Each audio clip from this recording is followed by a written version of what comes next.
আৰএমসিৰ কোকৰাঝাৰ জেলাৰ অন্তৰ্গত ফকিৰাগ্ৰাম আঞ্চলিক সমিতি গঠনাৰ্থে ফকিৰাগ্ৰামত অফিসাৰ্স ক্লাব প্ৰাংগণত আজি যি সভা অনুষ্ঠিত হৈ গ'ল। ইয়াত আছিনুৰ ৰহমান সভাপতি আৰু সাধারণ সম্পাদক হিসাবে আশিদুল শেখক লৈ 31জনীয়া এখন শক্তিশালী আঞ্চলিক কমিটি গঠন কৰা হ'ল।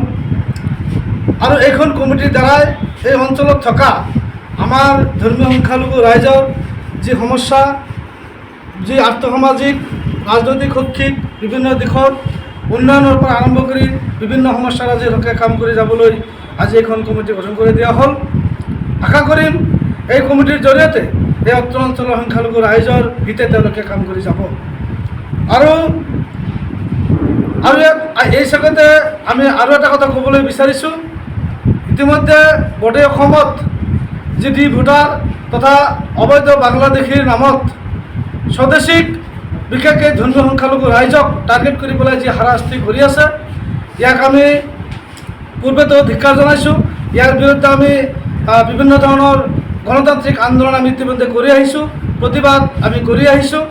আৰু আপোনালোকে জানে যে যোৱাকালি খাইৰুল ইছলামৰ নিচিনা শিক্ষক এজনক যি অবৈধভাৱে বাংলাদেশ বৰ্ডাৰত থৈ যায় বা ভাৰতৰ বৰ্ডাৰ পাৰ কৰি দি পেলাই তেওঁলোকে বাংলাদেশত থৈ অহাৰ যি অপচেষ্টা কৰিছিল, সেই অপচেষ্টা তেওঁলোকে ব্যৰ্থ হৈছে। তেওঁলোকে যোৱাকালি খাইৰুল ইছলামৰ পৰা আদি কৰি প্ৰায় 65জনীয়া এটা দল তেওঁলোকে আকৌ পুনৰাই ভাৰতত ঘূৰাই আনিবলৈ বাধ্য হৈছে। আৰু ইয়াৰ দ্বাৰা প্ৰমাণ হ'ল যে আচলতে ইয়াত যি স্বদেশীৰ নামত বিদেশী নামত স্বদেশীসকলক যি হাৰাশাস্তি কৰি আছে, ইয়াৰ এটা নাটক।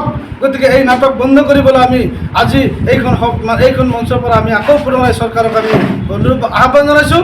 গতিকে অনাগত দিনত যাতে ভাৰতীয় নাগৰিকক বিশেষ ধৰ্মীয় সংখ্যালঘু ৰাইজক যি টাৰ্গেট কৰি পেলাই হাৰাশাস্তি কৰি আছে, দৰিদ্ৰ শ্ৰেণীৰ লোকসকলক যেনেকৈ তেওঁলোকে টাৰ্গেট কৰি লৈ পেলাই হাৰাশাস্তি কৰি আছে, সেই হাৰাশাস্তি তেওঁলোকে বন্ধ কৰক।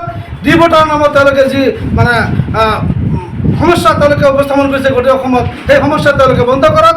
আৰু আমি আৰু এটা কথা ইয়াত আকৌ দোহাৰিব বিচাৰিছোঁ যে ইতিমধ্যে এনআৰচি গঠন হৈ গৈছে, এনআৰচি প্ৰস্তুত হৈ গৈছে।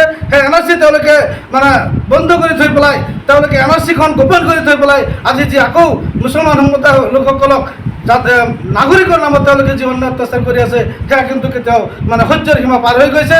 আমি কিমানবাৰ ভাৰতবৰ্ষৰ নাগৰিক হিচাপে আমি কিমানবাৰ পৰিচয় দিব লাগিব, কিমানবাৰ আমি তথ্যপাতি প্ৰমাণ সহ দিব লাগিব, এয়া কিন্তু এটা ডাঙৰ কুৱেশ্যন আমাৰ মাজত উপস্থাপন হৈছে। গতিকে মই চৰকাৰৰ প্ৰতি আহ্বান জনাব বিচাৰিছোঁ যে অহা দিনত যাতে বাংলাদেশীয়ে হওক, অবৈধ বিদেশী নামতে হওক, যাতে মুছলমান ধৰ্মীয় সংখ্যালঘু ৰাইজক কোনো ধৰণৰ অন্যায় অত্যাচাৰ কৰাৰ পৰা বিৰত থাকে, এয়া আমি আজিৰ এইখন মঞ্চৰ পৰা আজি মই উকিয়াই দিছোঁ বা আহ্বান জনাইছোঁ। আৰু আপোনালোকে জানে যে এইখন ফকিৰাগ্ৰাম 17 নং 7 নং BDC পৰিষদীয় যি সমষ্টি, এই সমষ্টিত থকা বৰ্তমান EM অৰূপ কুমাৰ দে ইতিমধ্যে তেওঁ এটা ইয়াত কথা ব্যক্ত কৰিছিল যে ইয়াত ভাৰতীয় মুছলমানসকলৰ কোনো দপদপনি নচলিব, ইয়াত মুছলমান সম্প্ৰদায়ৰ কোনো দপদপনি নচলিব। মই ইয়াত ক'ব বিচাৰিছোঁ যে অৰূপ কুমাৰ দেৰ নিচিনা ইয়াত তেনেকুৱা অসাংবিধানিক কথা কোৱা মানুহৰ ইয়াত কোনো দপদপনি নচলে। ইয়াত একমাত্ৰ প্ৰকৃত ভাৰতীয় নাগৰিকৰ দপদপনি চলিব। এয়া আজি আমি প্ৰকাশ কৰিব বিচাৰিছোঁ। ইয়াত আমি এই কথাখিনি আমি ইয়াত উপস্থাপন কৰিব বিচাৰিছোঁ। অনাগত দিনত ইয়াত ভাৰতীয় মুছলমানসকলক সন্দেহ কৰি বা তেনেকুৱা সন্দেহৰ আৱৰ্তত আঙুলি টোৱা যাতে এনেকুৱা ধৰণৰ মন্তব্যৰ পৰা অৰূপ কুমাৰ দে বিৰত থাকে, ইয়াক আমি ইয়াৰ পৰা প্ৰত্যাহ্বান জনাইছোঁ। আৰু আজি এই যি আঞ্চলিক কমিটি আমাৰ আৰএমচিৰ গঠন হ'ল, সেই আঞ্চলিক কমিটিয়ে ইয়াত আমাৰ ধৰ্মীয় সংখ্যালঘু ৰাইজৰ হকে যিকোনো সমস্যাই হওক, যিকোনো উন্নয়নেই হওক, যিকোনো আমাৰ ধৰ্মীয় সংখ্যালঘু ৰাইজৰ বাদ বিবাদেই হওক বা যিকোনো বিপদ আপদে হওক, সকলো সময়তে তেওঁলোকে জাতিৰ হকে থিয় হৈ কাম কৰি যাব বুলি আশা কৰি আৰএমচিৰ কোকৰাঝাৰ জিলাৰ অন্তৰ্গত ফকিৰাগ্ৰাম আঞ্চলিক সমিতি গঠনাৰ্থে ফকিৰাগ্ৰামত অফিসাৰ্স ক্লাব প্ৰাংগণত আজি যি সভা অনুষ্ঠিত হৈ গ'ল। ইয়াত আছিনুৰ ৰহমান সভাপতি আৰু সাধারণ সম্পাদক হিসাবে আশিদুল শেখক লৈ 31জনীয়া এখন শক্তিশালী আঞ্চলিক কমিটি গঠন কৰা হ'ল। আৰু এইখন কমিটিৰ দ্বাৰাই এই অঞ্চলত থকা আমাৰ ধৰ্মীয় সংখ্যালঘু ৰাইজৰ যি সমস্যা, যি আৰ্থসামাজিক ৰাজনৈতিক শৈক্ষিক বিভিন্ন দিশত উন্নয়নৰ পৰা আৰম্ভ কৰি বিভিন্ন সমস্যাৰ আজি হকে কাম কৰি যাবলৈ আজি এখন কমিটি গঠন কৰি দিয়া হ'ল। আশা কৰিম এই কমিটিৰ জৰিয়তে এই অত্ৰ অঞ্চলৰ সংখ্যালঘু ৰাইজৰ হিতে তেওঁলোকে কাম কৰি যাব। আৰু এই চেগতে আমি আৰু এটা কথা ক'বলৈ বিচাৰিছোঁ, ইতিমধ্যে গোটেই অসমত যি ডি ভোটাৰ তথা অবৈধ বাংলাদেশীৰ নামত স্বদেশীক বিশেষকৈ ধৰ্মীয় সংখ্যালঘু ৰাইজক টাৰ্গেট কৰি পেলাই যি হাৰাশাস্তি কৰি আছে, ইয়াক আমি পূৰ্বেতো ধিক্কাৰ জনাইছোঁ। ইয়াৰ বিৰুদ্ধে আমি বিভিন্ন ধৰণৰ গণতান্ত্ৰিক আন্দোলন আমি ইতিমধ্যে কৰি আহিছোঁ, প্ৰতিবাদ আমি কৰি আহিছোঁ। আৰু আপোনালোকে জানে যে যোৱাকালি খাইৰুল ইছলামৰ নিচিনা শিক্ষক এজনক যি অবৈধভাৱে বাংলাদেশ বৰ্ডাৰত লৈ যায় বা ভাৰতৰ বৰ্ডাৰ পাৰ কৰি দি পেলাই তেওঁলোকে বাংলাদেশত থৈ অহাৰ যি অপচেষ্টা কৰিছিল, সেই অপচেষ্টা তেওঁলোকে ব্যৰ্থ হৈছে।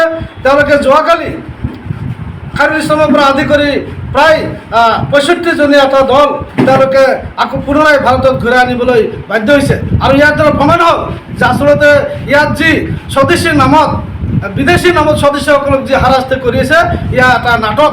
গতিকে এই নাটক বন্ধ কৰিবলৈ আমি আজি এইখন মঞ্চৰ পৰা আমি আকৌ পুনৰাই চৰকাৰক আমি আহ্বান জনাইছোঁ। গতিকে অনাগত দিনত যাতে ভাৰতীয় নাগৰিকক বিশেষকৈ ধৰ্মীয় সংখ্যালঘু ৰাইজক যি টাৰ্গেট কৰি পেলাই হাৰাশাস্তি কৰি আছে, দৰিদ্ৰ শ্ৰেণীৰ লোকসকলক যেনেকৈ তেওঁলোকে টাৰ্গেট কৰি লৈ পেলাই হাৰাশাস্তি কৰি আছে, সেই হাৰাশাস্তি তেওঁলোকে বন্ধ কৰক। ডি ভোটাৰ নামত তেওঁলোকে যি সমস্যা তেওঁলোকে উপস্থাপন কৰিছে গোটেই অসমত, সেই সমস্যা তেওঁলোকে বন্ধ কৰক। আৰু আমি আৰু এটা কথা ইয়াত আকৌ দোহাৰিব বিচাৰিছোঁ যে ইতিমধ্যে এনআৰচি গঠন হৈ গৈছে, এনআৰচি প্ৰস্তুত হৈ গৈছে। সেই এনআৰচি তেওঁলোকে বন্ধ কৰি থৈ পেলাই, তেওঁলোকে এনআৰচিখন গোপন কৰি থৈ পেলাই আজি যি আকৌ মুছলমান সম্প্ৰদায়ৰ লোকসকলক নাগৰিকৰ নামত তেওঁলোকে যি অন্যায় অত্যাচাৰ কৰি আছে, সেয়া কিন্তু কেতিয়াও সহ্যৰ সীমা পাৰ হৈ গৈছে। আমি কিমানবাৰ ভাৰতবৰ্ষৰ নাগৰিক হিচাপে আমি কিমানবাৰ পৰিচয় দিব লাগিব, কিমানবাৰ আমি তথ্যপাতি প্ৰমাণ দিব লাগিব, এয়া কিন্তু এটা ডাঙৰ কুৱেশ্যন আমাৰ মাজত উপস্থাপন হৈছে। গতিকে মই চৰকাৰৰ প্ৰতি আহ্বান জনাব বিচাৰিছোঁ যে অহা দিনত যাতে বাংলাদেশীয়ে হওক, অবৈধ বিদেশী নামতেই হওক, যাতে মুছলমান ধৰ্মীয় সংখ্যালঘু ৰাইজক কোনো ধৰণৰ অন্যায় অত্যাচাৰ কৰাৰ পৰা বিৰত থাকে, এয়া আমি আজিৰ এইখন মঞ্চৰ পৰা আজি মই সকীয়াই দিছোঁ বা আহ্বান জনাইছোঁ। আৰু আপোনালোকে জানে যে এইখন ফকিৰা গ্ৰাম 17 নং 7 নং BDC পৰিষদীয় যি সমষ্টি, সেই সমষ্টিত থকা বৰ্তমান EM অৰূপ কুমাৰ দে ইতিমধ্যে তেওঁ এটা ইয়াত কথা ব্যক্ত কৰিছিল যে ইয়াত ভাৰতীয় মুছলমানসকলৰ কোনো দপদপনি নচলিব, ইয়াত মুছলমান সম্প্ৰদায়ৰ কোনো দপদপনি নচলিব। মই ইয়াত ক'ব বিচাৰিছোঁ যে অৰূপ কুমাৰ দেৰ নিচিনা ইয়াত তেনেকুৱা অসাংবিধানিক কথা কোৱা মানুহৰ ইয়াত কোনো দপদপনি নচলে। ইয়াত একমাত্ৰ প্ৰকৃত ভাৰতীয় নাগৰিকৰ দপদপনি চলিব, এয়া আজি আমি প্ৰকাশ কৰিব বিচাৰিছোঁ। ইয়াত আমি এই কথাখিনি আমি ইয়াত উপস্থাপন কৰিব বিচাৰিছোঁ। অনাগত দিনত ইয়াত ভাৰতীয় মুছলমানসকলক সন্দেহ কৰি বা তেনেকুৱা সন্দেহৰ আৱৰ্তত আঙুলি টোৱা যাতে এনেকুৱা ধৰণৰ মন্তব্যৰ পৰা অৰূপ কুমাৰ দে বিৰত থাকে, ইয়াক আমি ইয়াৰ পৰা প্ৰত্যাহ্বান জনাইছোঁ। আৰু আজি এই যি আঞ্চলিক কমিটি আমাৰ RMCৰ গঠন হ'ল, সেই আঞ্চলিক কমিটিয়ে ইয়াত আমাৰ ধৰ্মীয় সংখ্যালঘু ৰাইজৰ হকে যিকোনো সমস্যাই হওক, যিকোনো উন্নয়নেই হওক, যিকোনো আমাৰ ধৰ্মীয় সংখ্যালঘু ৰাইজৰ বাদ বিবাদেই হওক বা যিকোনো বিপদ আপদে হওক, সকলো সময়তে তেওঁলোকে জাতিৰ হকে থিয় হৈ কাম কৰি যাব বুলি আশা কৰি যিকোনো খবৰৰ বাবে যোগাযোগ কৰক 7099017330 লগতে 7099017110 নম্বৰত।